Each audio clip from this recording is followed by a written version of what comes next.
Welcome back, everybody. Today we'll be discussing the BALVIN Jordan 3 Medellin Sunset. Specifically, we'll be discussing whether they should sell or hold the BALVIN Jordan 3 and why that is. To preface, if you guys enjoy these types of videos regarding the market, reselling, and even info on how to acquire these limited products, be sure you subscribe and enable post notifications. This way you're always 100% updated. Furthermore, for more urgent updates like recent shock drops we've seen, follow my Twitter, keep that I'm 10. Such as what we saw for the BALVIN early access password that I tweeted out for you guys today.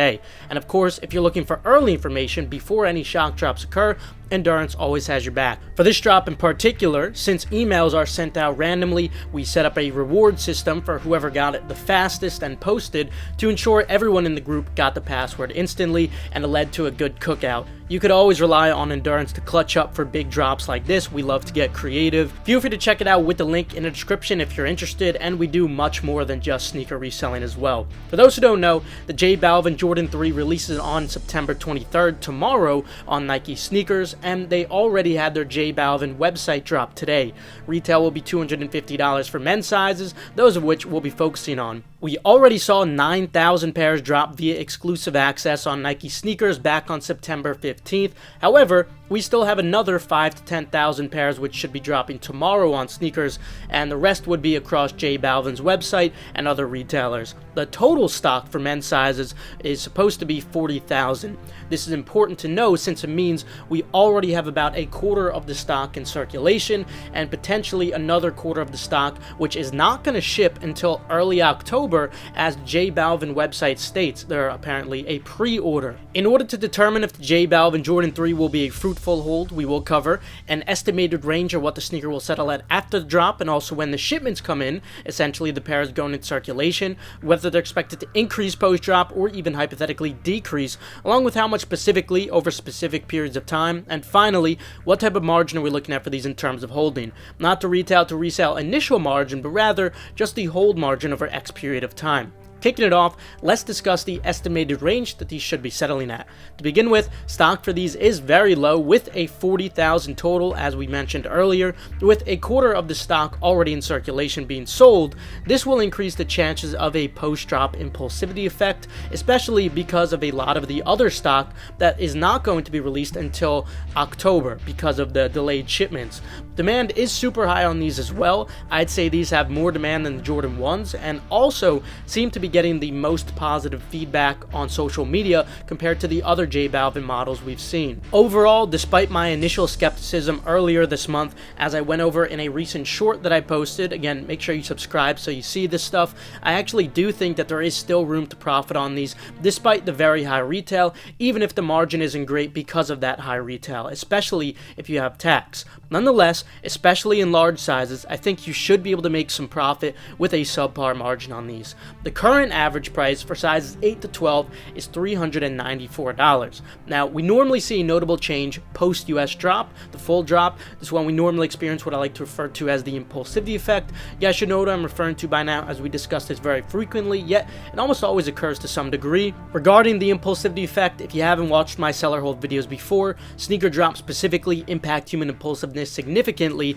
after an individual fails to acquire that desired product due to insufficient supply and too much demand. Therefore, on average, we normally see about a 10% increase of the pre-drop prices post-drop. Now, that 10% isn't always the case, such as when a sneaker is already slightly overvalued. When it comes to these, though, I do think at least a positive 5% impulsivity effect is possible for the reasons that I explained earlier about the stock. We already have a lot of pairs in circulation weighing the price down, and a lot of other pairs won't be shipped out until October. If this ends up being the case, pairs could hypothetically be at $407 on average for sizes 8 to 12. Of course, this is only temporary though. Now, let's discuss what price will look like once the shipments go out in that 2 to 3 week range.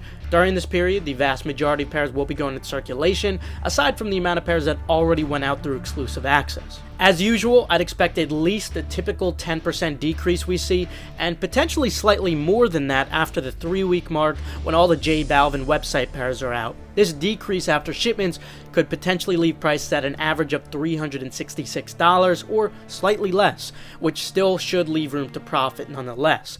Now that the average price range at those points in time are evident, let's discuss whether they're expected to increase from that post-shipment price or even continue to decrease.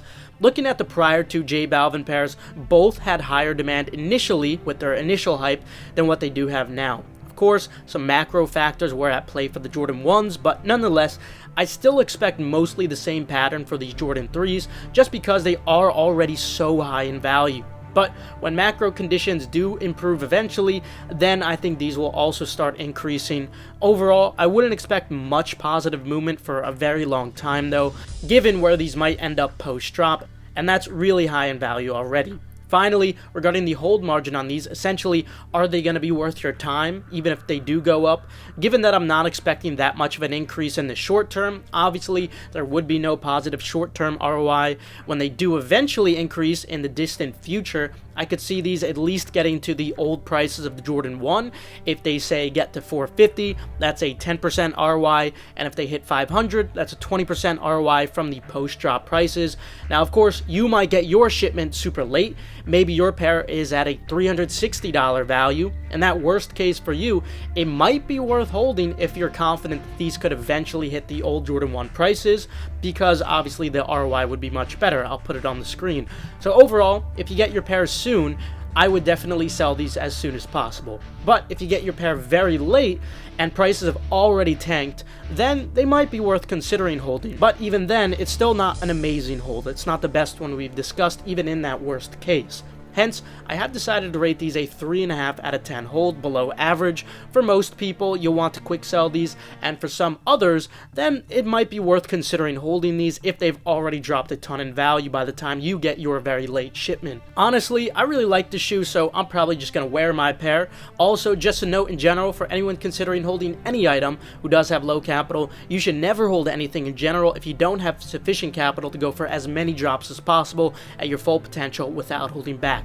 If you need money to go for all drops, try to sell these as soon as possible. Let me know what you guys are doing with your pairs down in the comments below. Since this is a discussion at the end of the day, I can't predict the future. That's just my personal analysis based on the data that I've acknowledged. We have a lot of brilliant minds watching right now, so I'd love to hear your notions as well. Remember, check out Endurance with the link in the description if you're looking to broaden your horizons as a reseller and entrepreneur outside of just reselling sneakers. But with that, I'll see you guys later. Have a fantastic rest of your day.